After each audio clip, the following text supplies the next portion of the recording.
নমস্কার বন্ধুরা, গোপাল ভাঁড়ের গল্পে আজকের নিবেদন প্রথম অপরাধ। আপনারা শুনছেন কফি ডেট বাই আরপিডি।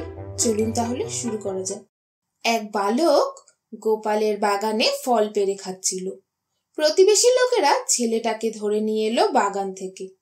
যথাসময়ে ছেলেটাকে গোপালের কাছে ধরে নিয়ে এসে হাজির করা হলো। ছেলেটার বিচার করবার জন্য গোপালকে বলা হলো। দৈবক্রমে সেই সময় মহারাজ কৃষ্ণচন্দ্র তার প্রিয় বয়স্য গোপালের বাড়িতে উপস্থিত ছিলেন। তাই জন্য গোপালও সবিনয়ে মহারাজের উপর বিচারের ভার ছেড়ে দিল। মহারাজ খুব গম্ভীর হয়ে সেই বালককে লক্ষ্য করে কয়েকটি উপদেশ বাণী শোনালেন। চুরি করা ভীষণ দোষ, কারো কোনো জিনিস চুরি করা উচিত নয়। যে কোনো লোকই চুরি করলে ভীষণ শাস্তি পেতে হয়। এইরূপ অনেক কিছু কথা বলার পর মহারাজ সেই বালককে জিজ্ঞাসা করলেন, আচ্ছা বলো তো, তোমার যদি একটা বাগান থাকতো আর সেই বাগানে ঢুকে তোমার মতো কোনো ছেলে যদি ফল চুরি করত, তখন তুমি তাকে কি করতে? তোমার মুখেই শুনতে চাই, বলো দেখি।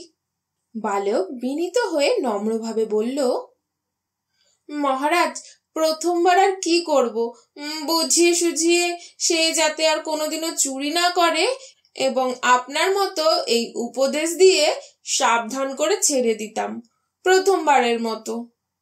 তাছাড়া আর কি করব বলুন মহারাজ। বালকের কথা শুনে মহারাজ একদম হেসে ফেললেন। মনে মনে ভাবলেন, বাহ, ছেলের বিচার বুদ্ধি দেখছি বেশ সুন্দর। ঠিক আছে, ওর কথা মতো এবারের জন্য ওকে সাবধান করে ছেড়ে দাও। বলা বাহুল্য, মহারাজ সাবধান করে বালককে ছেড়ে দিলেন। দেখো, এরপর দ্বিতীয়বার যেন তোমার কথা মতো কোনোদিন চুরি না হয়। এবারের মতো তোমাকে মাফ করে দিলাম বাপু। এই বলে মহারাজের কথা মতো ছেলেটি সেখান থেকে চুপচাপ বেরিয়ে চলে গেল। বন্ধুরা, এই ছিল গোপাল ভাঁড়ের একটি গল্প, প্রথম অপরাধ। আমার এই গল্প পাঠ যদি আপনাদের ভালো লেগে থাকে তাহলে অবশ্যই একটা like, comment, share and subscribe করে আমার চ্যানেলটিকে এগিয়ে যেতে সাহায্য করবেন। মনে রাখবেন, আপনাদের একটি লাইক এবং একটি কমেন্ট আমাকে এগিয়ে যেতে অনেকটা উৎসাহ দেয়। আজ আসি তাহলে। From coffee date by RPD, আমি ঋতুপ্রিয়া। টাটা।